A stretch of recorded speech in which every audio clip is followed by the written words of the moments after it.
Hello friends, GK गौर education पर आप सभी का स्वागत है।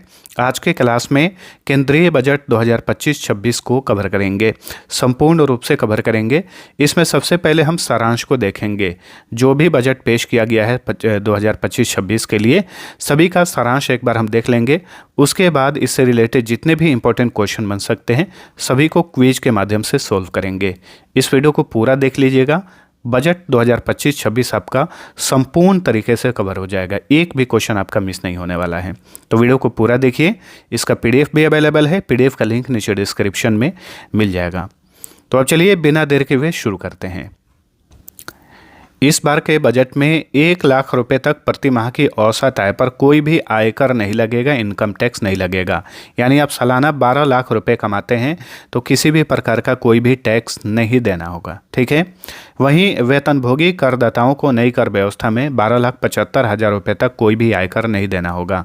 बिजनेस से, कारोबार से, किसी भी स्रोत से अगर आप इनकम करते हैं तो 12 लाख रुपये तक आप टैक्स नहीं देंगे, ठीक है। यानी 12 लाख रुपए तक इनकम करते हैं तो टैक्स नहीं लगेगा। वहीं अगर आप सैलरी पर्सन हैं, किसी कंपनी में जॉब करते हैं, सरकारी नौकरी करते हैं, तो आपकी आय अगर 12,75,000 रुपये तक है तो आप टैक्स नहीं देंगे, ठीक है। उससे अधिक कमाई है तो टैक्स देना होगा।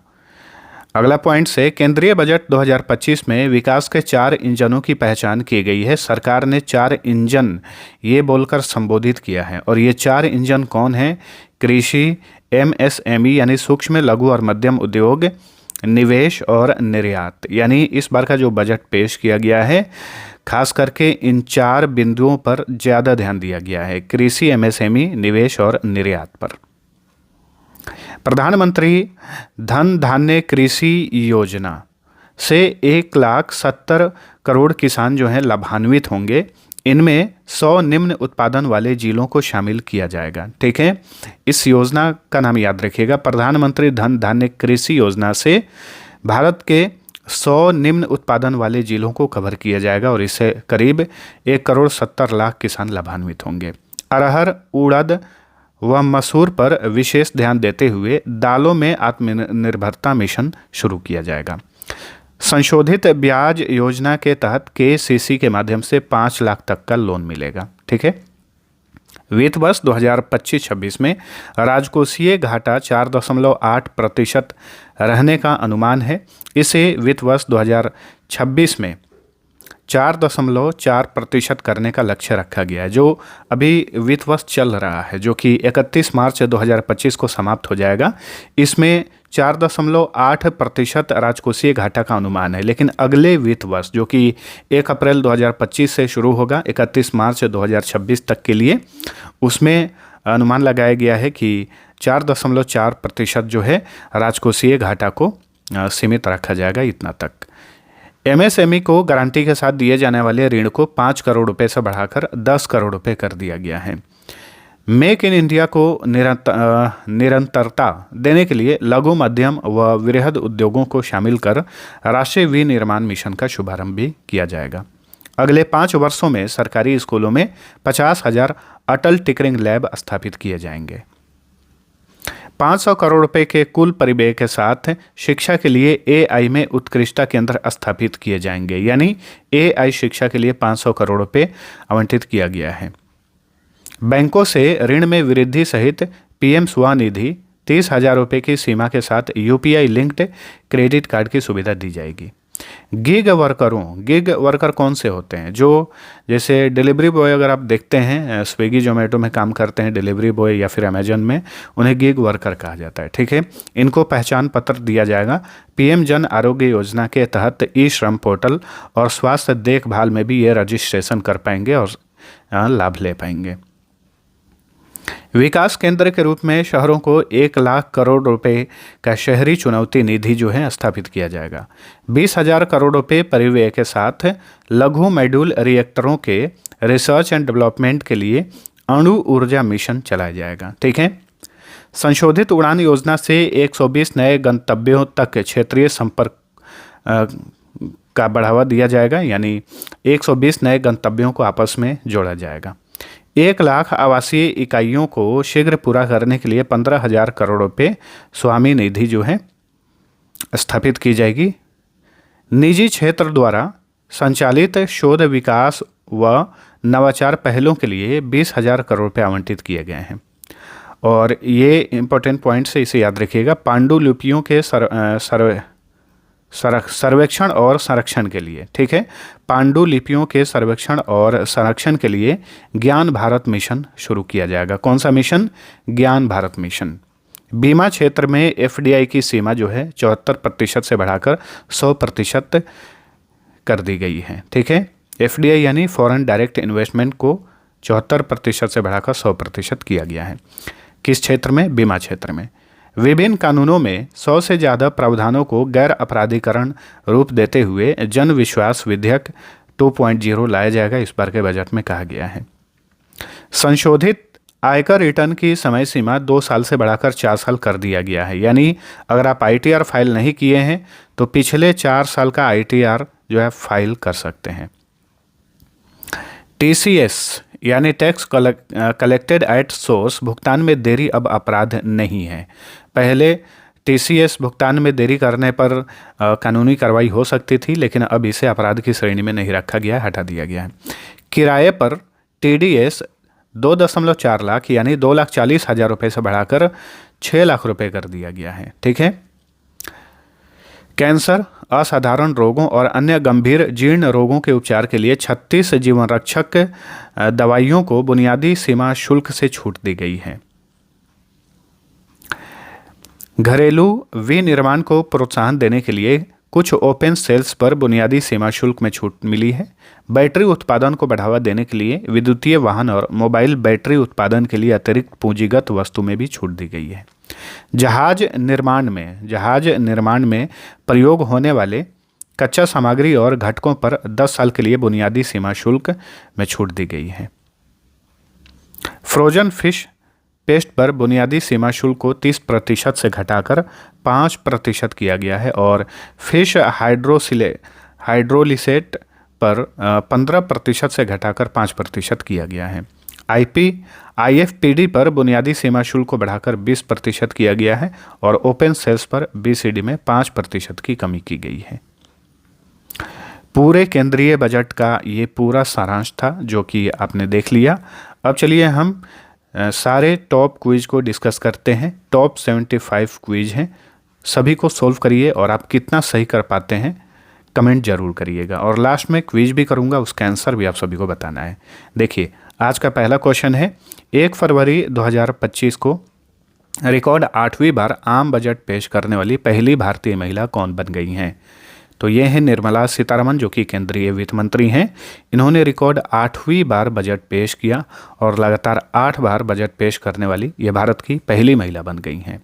अगला क्वेश्चन, निर्मला सीतारमण ने 2025-26 के लिए कितने करोड़ रुपए का बजट पेश किया है?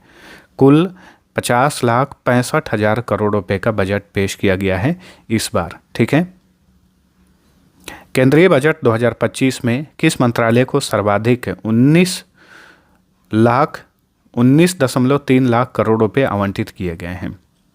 तो ये है केंद्रीय वित्त मंत्रालय, ठीक है। वित्त मंत्रालय एक ऐसा मंत्रालय है जिसके लिए सबसे अधिक राशि आवंटित की जाती है।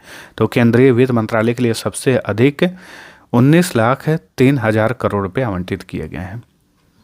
केंद्रीय बजट 2025 में केंद्रीय रेल मंत्रालय को कितने करोड़ रुपए आवंटित किए गए हैं? रेल मंत्रालय के लिए कितना आवंटित किया गया है? 2,55,000 करोड़ रुपए, 2,55,000 करोड़ रुपए। अब देखिए जो भी प्रमुख मंत्रालय हैं, वैसे बहुत सारे मंत्रालय हैं लेकिन जो प्रमुख मंत्रालय हैं उनके लिए कितना आवंटन किया गया है देख लीजिए।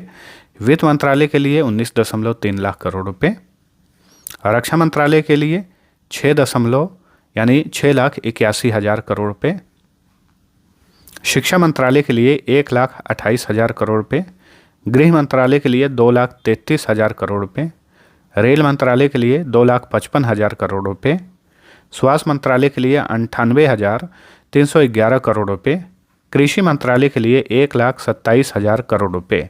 कृषि मंत्रालय में शोध के लिए भी 10,000 करोड़ रुपए और दिया गया है। तो कहीं कहीं न्यूज़पेपर आप देखेंगे तो कृषि मंत्रालय में ये शोध के लिए भी, रिसर्च के लिए भी ऐड किया हुआ मिलेगा। तो अगर ऐड किया हुआ मिलेगा तो लिखा रहेगा कि कृषि मंत्रालय के लिए 1,37,000 करोड़ रुपये आवंटित किया गया है।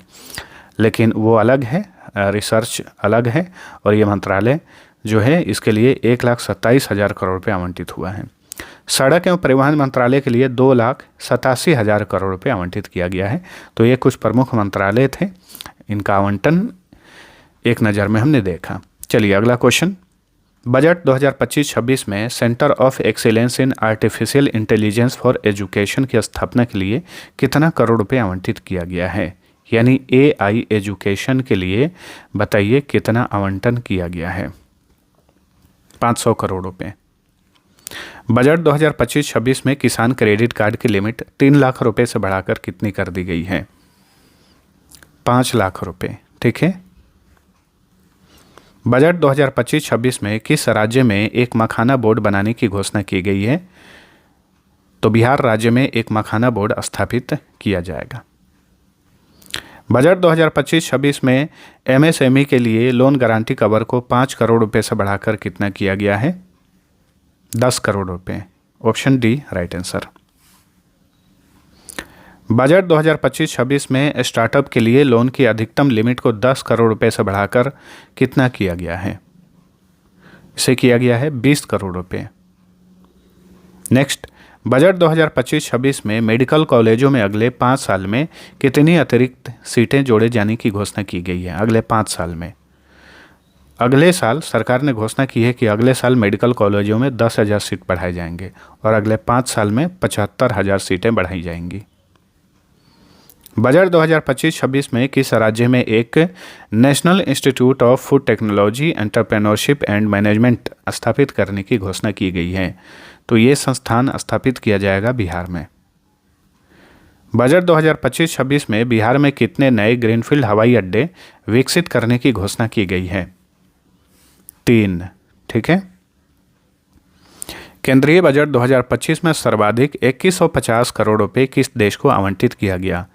देखिए, बजट में कुछ ऐसे देश हैं, उन्हें भी भारत सहायता राशि प्रदान करता है। इसमें देखिए सबसे अधिक 2150 करोड़ रुपए आवंटित किया गया है भूटान के लिए, भारत के पड़ोसी देश भूटान के लिए। ठीक है। अच्छा, किस देश के लिए इस बार कितना आवंटित किया गया है राशि देख लीजिए।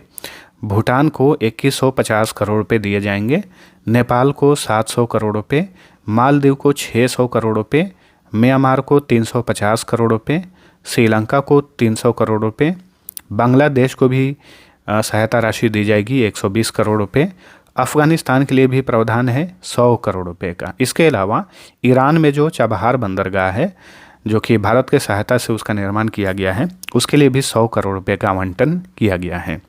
इसके अलावा जो गरीब अफ्रीकी देश हैं उनके लिए 225 करोड़ रुपए और जो लैटिन अमेरिकी देश हैं उनके लिए भी 60 करोड़ रुपए का प्रावधान है। चलिए अगला क्वेश्चन, बजट 2025-26 में इंश्योरेंस सेक्टर के लिए FDI को 74% से बढ़ाकर कितना किया गया है? 100%। नेक्स्ट, बजट 2025-26 में कितनी जीवन रक्षक दवाओं पर पूरी तरह से ड्यूटी टैक्स खत्म करने की घोषणा की गई है? तो 36 तरह की जीवन रक्षक दवाओं पर से ड्यूटी टैक्स खत्म किया जाएगा। केंद्रीय बजट 2025 में अगले कितने वर्षों में देश के सभी जिला अस्पतालों में कैंसर डे केयर सेंटर खोले जाने की घोषणा की गई है? अगले कितने सालों में बताइए। सही उत्तर है 3 वर्ष में। ठीक है, अगले 3 सालों में देश के सभी जिला अस्पतालों में कैंसर डे केयर सेंटर स्थापित किए जाएंगे। बजट 2025-26 के अनुसार नए नियम के तहत पिछले कितने साल का IT रिटर्न एक साथ फाइल किया जा सकेगा? अभी हमने ये सब पढ़ा है, तो पिछले 4 साल का IT रिटर्न एक साथ आप फाइल कर सकते हैं। नेक्स्ट, बजट 2025-26 में सीनियर सिटीजन्स के लिए ब्याज से होने वाली कमाई पर टैक्स छूट की सीमा यानी TDS की सीमा 50,000 रुपये से बढ़ाकर कितनी कर दी गई है? 1 लाख रुपये। ठीक है। केंद्रीय बजट 2025 में 4 लाख रुपए तक की आय पर कितने प्रतिशत टैक्स का प्रावधान किया गया है? अब देखिए यहाँ पे न्यू टैक्स रिजिम के बारे में हम बात करेंगे। तो 4 लाख रुपए तक की आय पर 0% टैक्स लगेगा। केंद्रीय बजट 2025 में 4 से 8 लाख रुपए तक की आय पर कितने प्रतिशत टैक्स का प्रावधान किया गया है? 5%। ठीक है, लेकिन आप कंफ्यूज मत होइए कि 12 लाख और 12,75,000 रुपये तक जो है अगर आपका इनकम है तो आप टैक्स नहीं भरेंगे। और ये जो टैक्स का बात चल रहा है, अगर आपकी इनकम 12,75,000 या 12 लाख से अधिक है, इसके लिए टर्म्स अभी मैंने आप सभी को बताया है। बिजनेस से 12 लाख इनकम है तो टैक्स से छूट है 12 लाख तक, और सैलरी से आप कमाते हैं तो 12,75,000 तक छूट है।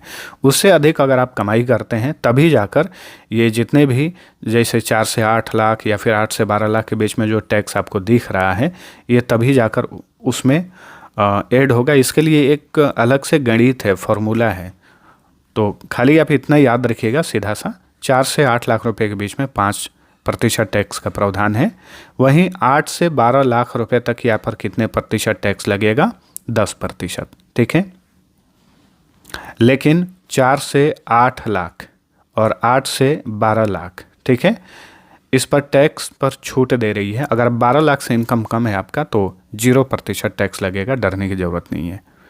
बजट 2025-26 में 12 से 16 लाख रुपए की आय पर कितने प्रतिशत टैक्स लगेगा? 15%। ठीक है।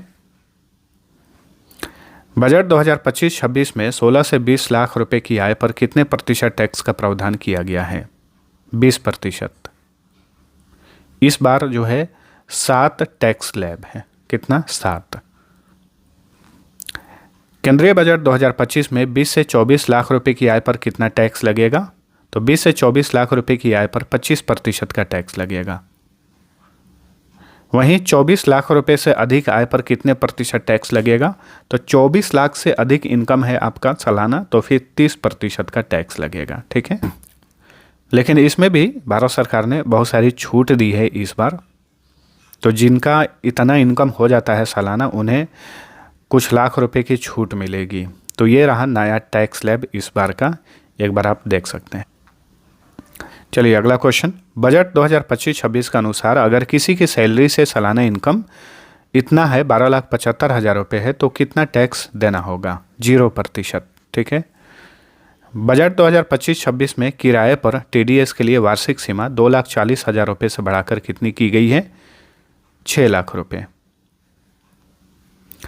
RBI की उदारीकृत धन प्रेषण स्कीम यानी LRS के अंतर्गत धन प्रेषणों पर TCS की सीमा को 7 लाख रुपए से बढ़ाकर कितना किए जाने का प्रस्ताव है? 10 लाख रुपए। ठीक है। बजट 2025-26 में समुद्री उत्पादों पर सीमा शुल्क 30% से घटाकर कितना किया गया है? देखिए, समुद्री उत्पादों पर सीमा शुल्क को 30% से घटाकर 5% किया गया है। ठीक है। नेक्स्ट, केंद्रीय बजट 2025 में रक्षा क्षेत्र के लिए कितना करोड़ रुपए आवंटित किया गया है? तो 6.81 करोड़ रुपए। ठीक है, यहाँ पे कर लेना, 6.81 लाख करोड़ रुपए आवंटित किया गया है रक्षा क्षेत्र के लिए, रक्षा मंत्रालय के लिए। मेक फॉर इंडिया के तहत देश भर में कितने national centre of excellence for skilling स्थापित किए जाएंगे? 5। ठीक है। बजट 2025-26 में private sector driven research development और इनोवेशन के लिए कितना आवंटित किया गया है?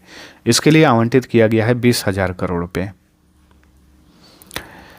केंद्रीय बजट 2025 के अनुसार अगले 5 वर्षों में देश के सरकारी स्कूलों में कितने अटल टिंकरिंग लैब स्थापित किए जाएंगे? 50,000। बजट 2025-26 में शिक्षा क्षेत्र के लिए कितना करोड़ रुपए आवंटित किया गया है? 1,28,650 करोड़ रुपए।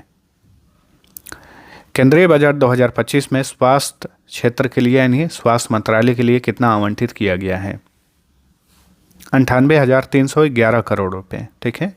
ओवरऑल 99,000 करोड़ कहीं कहीं लिखा हुआ मिलेगा। केंद्रीय बजट 2025-26 में बांग्लादेश के लिए कितना करोड़ रुपए आवंटित किया गया है?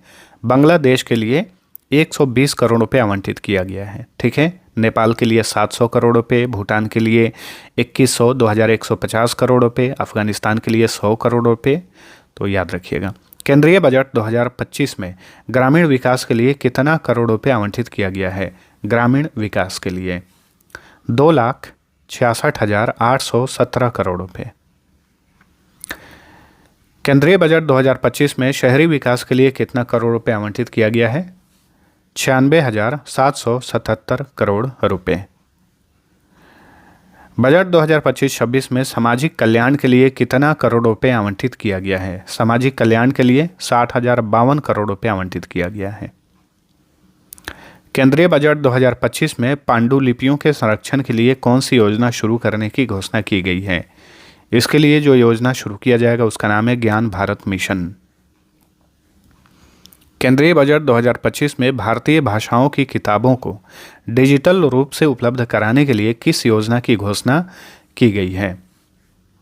भारतीय भाषा पुस्तक योजना। ठीक है, वीडियो को अंत तक देखिएगा।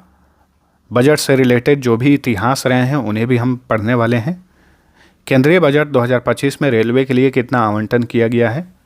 2,55,445 करोड़ रुपए रेलवे के लिए आवंटित किया गया है। भारत में आम बजट कहाँ प्रस्तुत किया जाता है? तो देखिए, यूनियन बजट कहाँ प्रस्तुत किया जाता है? संसद में। और संसद में कहाँ? लोकसभा में। संसद के निचले सदन लोकसभा में। कौन प्रस्तुत करता है बजट? भारत का वित्त मंत्री। हर साल लोकसभा में आम बजट कौन प्रस्तुत करता है? केंद्रीय वित्त मंत्री। बजट शब्द को फ्रेंच भाषा के डैश से लिया गया है। तो फ्रेंच भाषा के बोगेट या बोगेट से लिया गया है बजट शब्द को। फ्रेंच भाषा में बोगेट का अर्थ क्या होता है? इसका अर्थ होता है चमड़े का थैला। बजट को हिंदी में क्या कहते हैं? राजस्व के आय और उसके व्यय की सूची। भारत में किस वर्ष पहली बार चमड़े के ब्रीफ केस की जगह लाल कपड़े में दस्तावेज रखकर बजट प्रस्तुत किया गया था? बहुत ही महत्वपूर्ण क्वेश्चन है। 2019 में। ठीक है, निर्मला सीतारमण ने ही पहली बार 2019 में चमड़े के ब्रीफ केस की जगह लाल कपड़े में दस्तावेज को रखकर संसद में उन्होंने बजट प्रस्तुत किया था। भारत में बजट बनाने वाली टीम के अधिकारियों के संबंध में निम्न में से कौन सा कथन सत्य है? चलिए देखते हैं। संसद में बजट पेश होने तक उन्हें एक स्थान पर बंद रखा जाता है। उनका मोबाइल फ़ोन ले लिया जाता है ताकि बजट से संबंधित कोई भी जानकारी लीक न हो। उन्हें अपने घर जाने या परिवार से मिलने की अनुमति नहीं होती। तो जो भी बजट बनाने वाली टीम के अधिकारी होते हैं उनके संबंध में ये सारे कथन सत्य हैं। ठीक है। भारतीय बजट व्यवस्था का जनक किसे कहा जाता है? भारतीय बजट व्यवस्था का जनक कहा जाता है जेम्स विल्सन को। ठीक है, क्योंकि इन्होंने ही भारत में सबसे पहले 7 अप्रैल 1860 को बजट पेश किया था। तो ये भी क्वेश्चन बन सकता है कि भारत में पहली बार बजट कब पेश किया गया था? 7 अप्रैल 1860 को। भारत में आर्थिक सर्वेक्षण कब पेश किया जाता है? बजट पेश करने से एक दिन पहले इकोनॉमिक सर्वे पेश किया जाता है। ठीक है, तो option A right answer. Bharat में पहला आर्थिक सर्वेक्षण कब पेश किया गया था? 1951-52 में। ठीक है, 1951-52 के लिए जो बजट पेश किया गया था उस समय आर्थिक सर्वेक्षण पहली बार पेश किया गया। रेल बजट को आम बजट में किस वर्ष विलय किया गया? तो पहले रेल बजट को अलग से पेश किया जाता था, लेकिन बाद में इसे आम बजट के साथ विलय कर दिया गया। कब? 2017 में। रेल बजट की शुरुआत कब हुई थी? तो देखिए, रेल बजट की शुरुआत हुई थी 1924 में। बजट की शुरुआत हुई थी भारत में 1860 में। रेल बजट की शुरुआत हुई 1924 में और आम बजट रेल बजट को आपस में मिला दिया गया 2017 में। ठीक है। भारतीय संविधान में बजट के स्थान पर किस शब्द का उल्लेख किया गया है? भारतीय संविधान में बजट शब्द का उल्लेख कहीं नहीं किया गया है। इसकी जगह पर वार्षिक वित्तीय विवरण का उल्लेख किया गया है, याद रखिएगा। अच्छा, पूछ ले कि किस अनुच्छेद में वार्षिक वित्तीय विवरण का उल्लेख है? तो अनुच्छेद यानी आर्टिकल 112 में। ठीक है। वर्तमान में बजट दस्तावेज की छपाई कहाँ पर होती है? तो जो भी बजट दस्तावेज होते हैं उनकी छपाई होती है वित्त मंत्रालय के बेसमेंट में। कौन सी एजेंसी वित्त मंत्रालय के बेसमेंट में बजट की छपाई के दौरान प्रिंटिंग प्रेस की देखरेख करती है? Intelligence bureau, IB। किस वर्ष यूनियन बजट नामक मोबाइल ऐप लॉन्च किया गया था? पहली बार यूनियन बजट नामक मोबाइल ऐप लॉन्च किया गया 2021 में। भारत में सबसे ज़्यादा बार बजट किसने पेश किया है? तो भारत में सबसे ज़्यादा 10 बार बजट पेश किए थे मोरारजी देसाई। ठीक है। भारत की पहली पूर्णकालिक महिला वित्त मंत्री का नाम बताइए। तो भारत की पहली पूर्णकालिक महिला वित्त मंत्री हैं निर्मला सीतारमण। भारत में सबसे लंबा बजट भाषण का रिकॉर्ड किसके नाम पर है? तो भारत में सबसे लंबा बजट भाषण का रिकॉर्ड निर्मला सीतारमण के ही नाम पर है। इन्होंने 2020 में जो बजट भाषण दिया था वो 2 घंटा 42 मिनट का दिया था। भारत में सबसे छोटा बजट भाषण केवल 800 शब्दों का रिकॉर्ड किसके नाम पर है? हीरो भाई मुलजी भाई पटेल 1977 में इन्होंने केवल 800 शब्दों में ही बजट भाषण दिया था और ये अब तक का सबसे छोटा बजट भाषण है। किस वर्ष देश का पहला पेपरलेस बजट पेश किया गया था? कोरोना महामारी के कारण 2021 में पहली बार पेपरलेस बजट पेश किया गया। ठीक है। स्वतंत्र भारत का पहला बजट कब पेश किया गया था, जो कि अंतरिम बजट था? तो स्वतंत्र भारत का, आज़ाद भारत का पहला बजट पेश किया गया था 26 नवंबर 1947 को, ऑप्शन सी।